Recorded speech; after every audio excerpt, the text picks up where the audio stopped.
One of the biggest difficulties when learning English is understanding the perfect tense. Present perfect continuous, these can be very difficult. And I made a video here about the differences between American English and British English when it comes to present perfect tense. And I recommend watching that video before you watch this video. But if you already know the differences, today we're going to talk about past perfect. And past perfect tense is one of these tenses that is difficult for people who are learning English to learn. It's actually the least used tense in the English language. So don't worry too much about it, but you want to know when to use it correctly or when you don't want to use it. In today's video, we are going to talk about easy ways, very easy ways, and an easy way for you to comprehend if you need to use past perfect or past simple. Hi, my name is Dave. Welcome to Just Say It English. I am an American English teacher from Chicago. If you are interested in learning more about English, please go ahead and subscribe to my channel, hit the little bell so that you get updates about the upcoming videos. And if you want to do one-on-one lessons with me, please go ahead and sign up at my website. It's in the description below, justsayitenglish.com.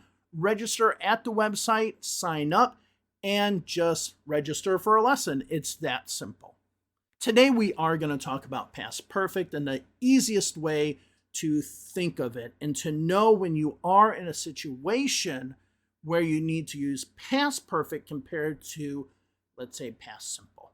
All right, so I'm going to get my pen here, my iPad. I'm going to show you some situations, but we are going to do a little bit of a recap or a refresh when it comes to present perfect. As I just said, we're going to look at present perfect first and present perfect continuous as well. We have a situation here that we look at now as 2022. We look at the past point as 2012. And remember, perfect tense, present perfect continuous specifically, means that something started in the past and is still true today or still continues today. Okay?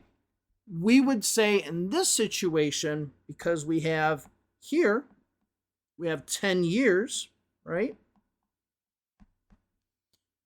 We would say, I have been working for this company for 10 years, or I have worked for this company for 10 years.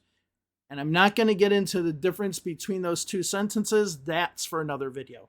But what's important here is that 10 years ago, you started working for the company, and that action still continues today. And this is when we use present perfect and present perfect continuous tense. In this situation, when we do use present perfect and present perfect continuous, it means a past time to now, which we have here, now.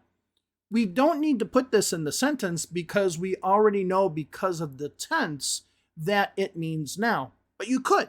You could say, I have been working for this company for 10 years now. You absolutely can say that. That's not a problem. I have worked for this company for 10 years now.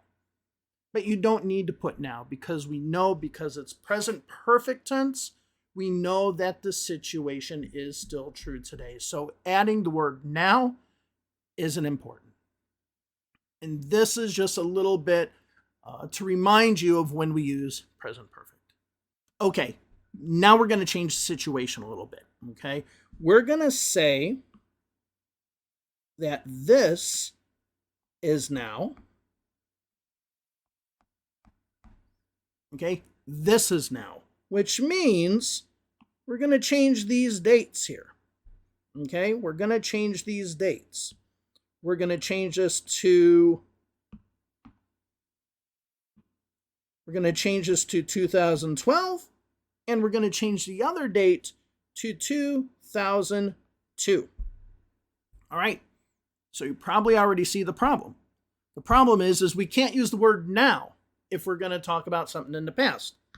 We are going to focus on these 10 years between 2002 and 2012. This is where we're going to focus.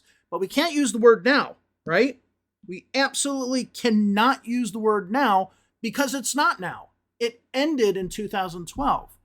So the one thing you want to remember is that we have to now identify the new now as some point in the past when we use past perfect continuous. So we need to give it a name. We need to identify it in some way so that we know that it isn't a situation now or it's not a completed situation. It's important when using past perfect that you identify this new time. Let's say you started working in 2002 and you quit your job in 2012. Now remember, I said we can't use now. Remember, in the present perfect tense, we could use now, can't use now in this situation. So we need to call it something else. I had worked for that company for 10 years when I quit. So when I quit, this phrase, when I quit, that replaces now. Of course, we have to change have to had, right?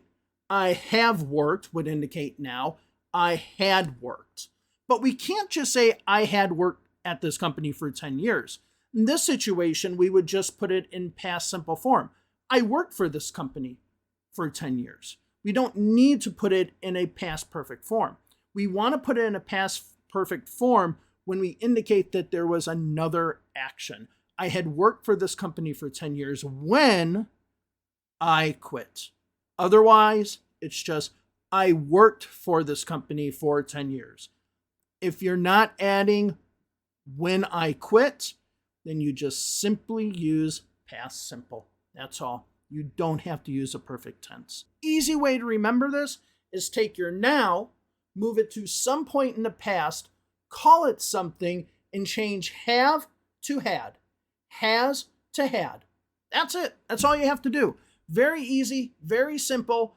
And again, we don't use it often in English, and we actually use it less in American English. That's the easy way to remember it.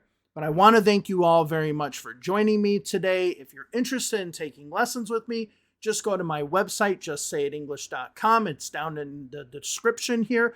Log in, sign up for lessons, and I'd be very happy to help you with your English language journey. Thank you all very much today, and I hope you have a wonderful day wherever you are. Bye-bye.